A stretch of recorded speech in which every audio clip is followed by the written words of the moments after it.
Many thanks for joining us on the newsroom. I'm Simi Solatiku, and these are stories we're tracking right now.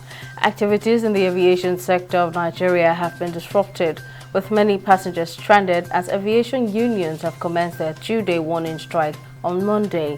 The unions comprise the National Union of Air Transport Employees, the Air Transport Services Senior Staff Association of Nigeria, the National Association of Aircraft Pilots and Engineers, and the Association of Nigerian Aviation Professionals.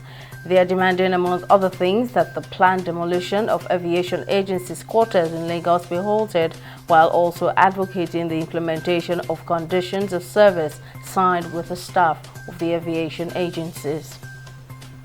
The Minister of Works and Housing, Babatunde Fashola, has said all the allegations against the President-elect Bola Tinubu have been unproven or not backed with evidence.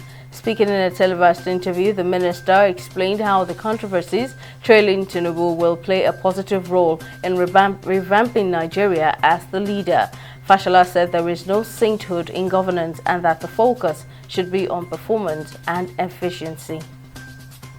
The INEC National Commissioner in charge of the Northwest Zone, Abdullahi Umar, has been attacked by suspected political thugs in Yola, the Adamawa state capital.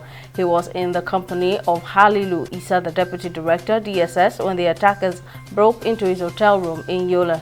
In a viral video, the attackers were probing them on an alleged 2 billion naira collected from a certain politician to influence the outcome of the recent rerun of the governorship poll in the state. Researchers say testing wild animals for COVID is an important way of learning more about how the disease spreads and mutates. According to the United States Department of Agriculture, samples have been gotten from minks, raccoons, red foxes, coyotes, and other smaller carnivores. The agency says the samples gathered in early March will help scientists understand if there's a risk that the virus could mutate and then spread back to humans. 81,000 pension contributors in the country have lost their jobs in the last 2 years, representing a 17.4% increase from the 2 previous years.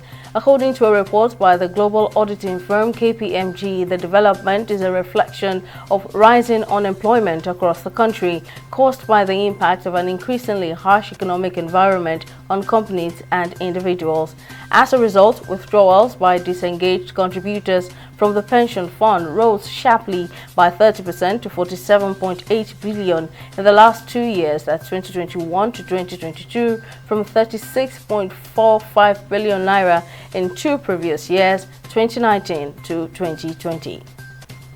On the global scene, at least 12 inmates have been killed in clashes that broke out in a prison in the Ecuadorian port of Guayaquil. According to the prosecutor's office, this is the latest deadly violence to rock the city's penitentiary system. The dozens inmates' deaths occurred after a bloody confrontation erupted on Friday, part of a spate of brutality that began when 6 detainees were found hanged in the same prison and 3 female guards were killed earlier in the week. In sports, Nigeria's under-18 girls have been crowned champions of the IHF Women's Competition Africa Zone 3 phase after defeating Benin Republic in Accra, Ghana. Cosmos Chukwemeka, the media coordinator of the Handball Federation, made this known in a statement to newsmen in Lagos on Sunday. Nigeria qualifies for the IHF Women's Trophy Continental phase, winning 4 matches without losing any game in the competition. Well, that's the latest on the newsroom at this time. Stay tuned for more stories in the next hour. Many thanks for watching.